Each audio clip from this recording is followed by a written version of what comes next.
Bueno, pues acaba de aprobar definitivamente la ley que establece la revalorización de las pensiones conforme al IPC y que va a entrar en vigor en unos días con el comienzo del nuevo año.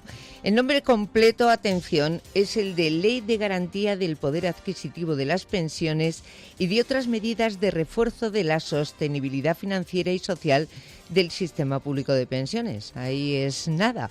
Bueno, el Instituto Santa Lucía, que se dedica a la investigación sobre finanzas, acaba de publicar un nuevo informe sobre pensiones, el Pensiómetro. Lo suele publicar trimestralmente, lo actualiza trimestralmente y en este último se analiza el impacto que va a tener esta nueva ley. Nos acompaña ya José Manuel Jiménez, que es director de este instituto, del Instituto Santa Lucía. Señor Jiménez, muy buenos días. Muy buenos días y muchas gracias por la invitación. Bueno, ahora vamos a analizar con detalle las novedades de esta reforma, de esta nueva ley, pero así en general, ¿qué opinión le merece?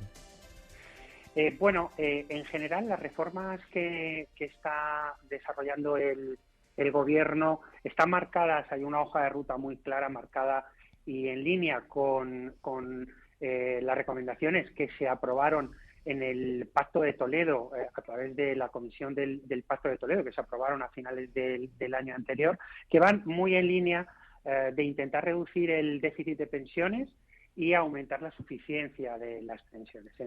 Lo que se está produciendo, efectivamente, se están trasladando gastos de pensiones, se están trasladando gastos impropios a los presupuestos generales del Estado.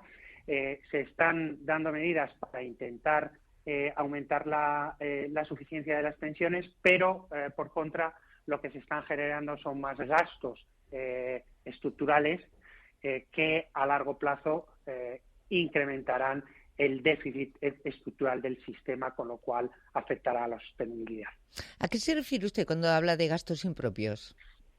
Gastos impropios, hay una serie de gastos que actualmente está pagando la Seguridad Social, como por ejemplo prestaciones contributivas de nacimiento y cuidado de menores, o reducciones de cotizaciones por políticas activas de empleo, o complementos para reducir la brecha de género, que actualmente se están pagando a través de las pensiones y que se podrían entender que son gastos más genéricos que no están dentro de la contributividad del sistema.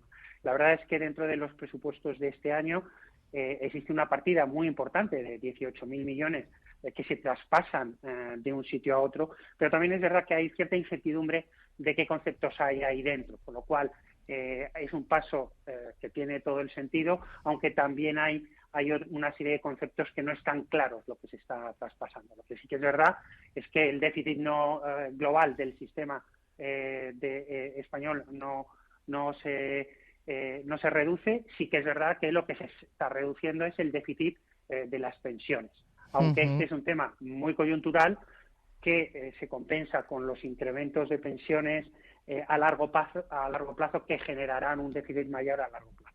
Bueno, hasta ahora la revalorización de las pensiones, señor Jiménez, estaba ligada un poco a la salud financiera del sistema.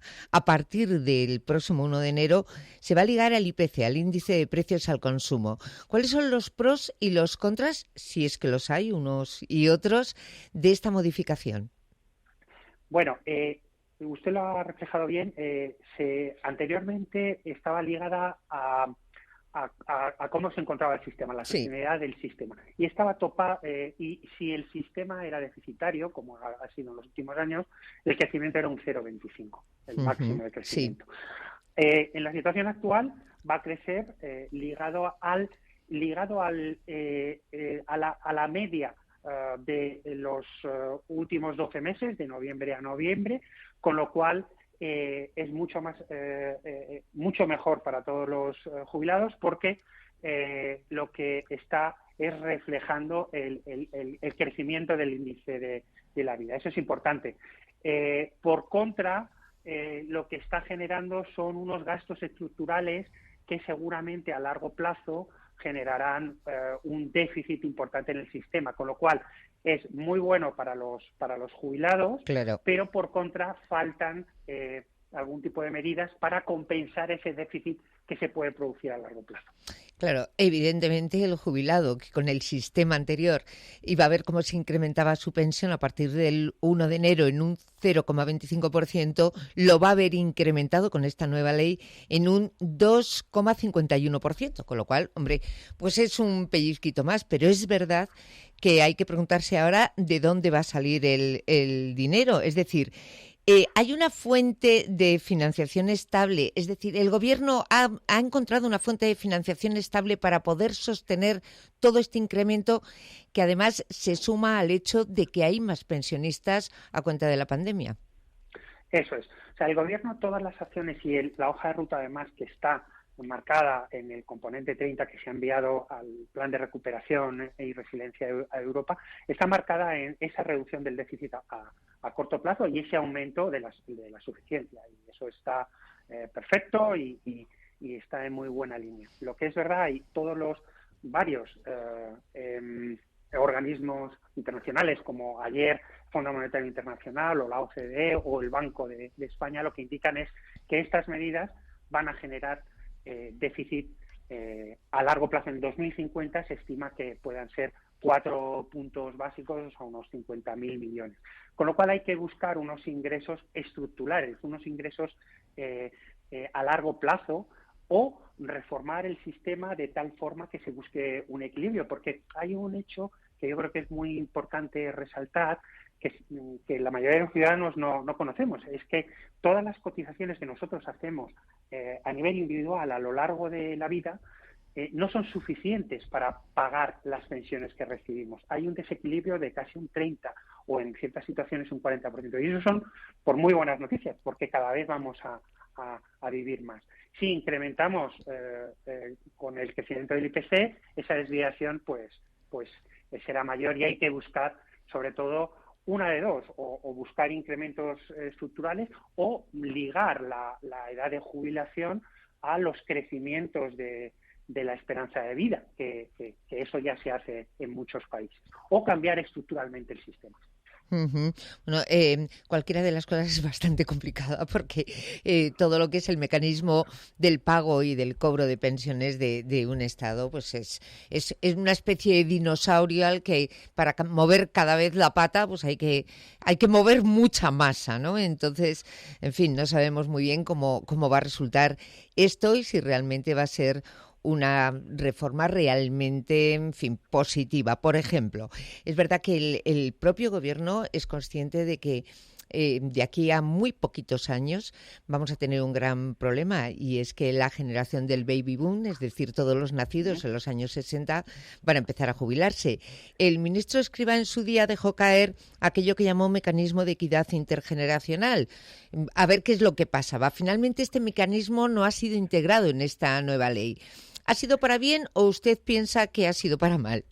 Bueno, el mecanismo, sí, se va a incluir el mecanismo de equidad intergeneracional que ha estado negociado con los agentes sociales, pero no ha estado aprobado por la patronal, básicamente ha estado Sí. aprobado por los sindicatos. Este mecanismo de equidad intergeneracional lo que hace es, durante los próximos 10 años, incrementar el fondo de reserva con el 0,6% de las aportaciones, de las cotizaciones de la seguridad social. Esos son aproximadamente unos 2.000 millones al año.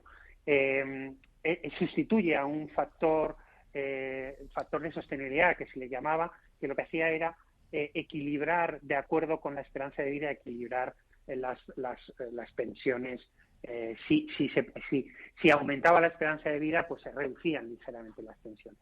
Bueno, este es un mecanismo que parece claramente insuficiente, porque esos 2.000 millones pueden ser aproximadamente 20.000, 25.000 millones de acumulación en 10 años, y estamos hablando, fíjese usted, de ese 4% que hablábamos anteriormente, que está hablando Fondo Monetario Internacional, o está hablando la OCDE, o está hablando el Banco de España, que estamos hablando de 50.000 millones de todos los años, mientras de una forma es acumulativa es de todos los años. Con lo cual, pues parece que es claramente insuficiente para Uh-huh. la estabilidad y la sostenibilidad futura del sistema. Hombre, esta reforma sobre el papel, pues bueno, pues está estupenda, como usted bien indicaba, para los pensionistas. Supongo que cuando todos lo seamos nos parecerá estupendo, pero a la hora de la verdad las cifras son las que son. Este próximo año va a haber que aumentar ese dinero que se destina al pago de las pensiones en 3.700 millones de euros más.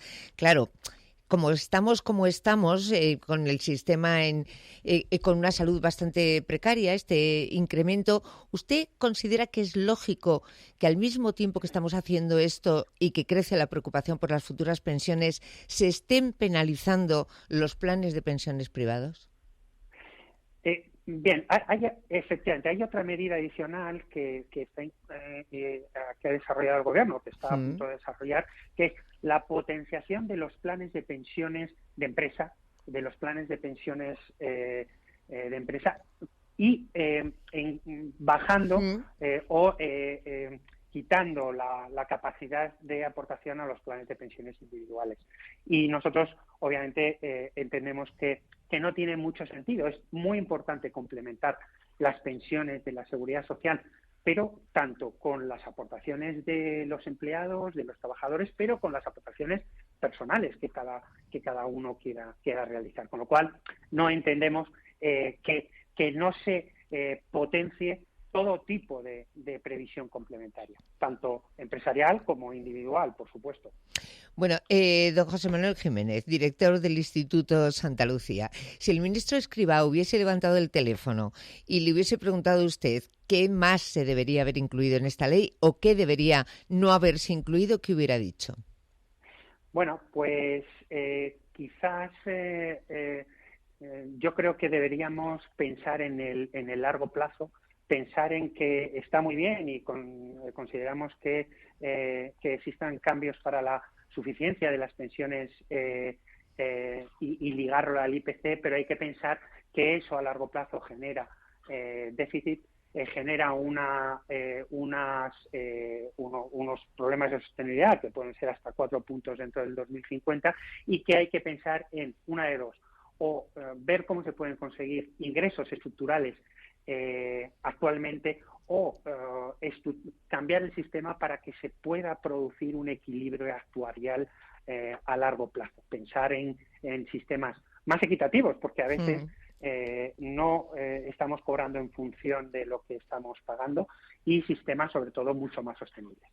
Bueno, en definitiva, señor Jiménez, estamos llamados sí o sí en un corto plazo o en un medio plazo a seguir aumentando la edad de jubilación. Sí, y yo creo que estamos llamados además a que la edad de jubilación debería ir ligada al incremento de la esperanza de vida. Y yo creo que eso son buenas noticias, porque la esperanza de vida está aumentando y son muy buenas noticias. Pero deberá ir ligada a medio plazo la edad de jubilación al incremento periódico de la esperanza de vida. Bueno, pues nos quedamos esperando al próximo pensiómetro del Instituto Santa Lucía, que ¿cuándo lo publicarán ustedes? Pues seguramente ya lo publicaremos a mediados de febrero, así, con todos los datos de diciembre, y seguro que es muy interesante. Pues seguro que sí, y aquí lo analizaremos. Don José Manuel Jiménez, director del Instituto Santa Lucía, muchísimas gracias por habernos atendido el día de Nochebuena y que tenga usted una feliz Navidad. Pues igualmente, muchas gracias y felices fiestas para todos. Un abrazo.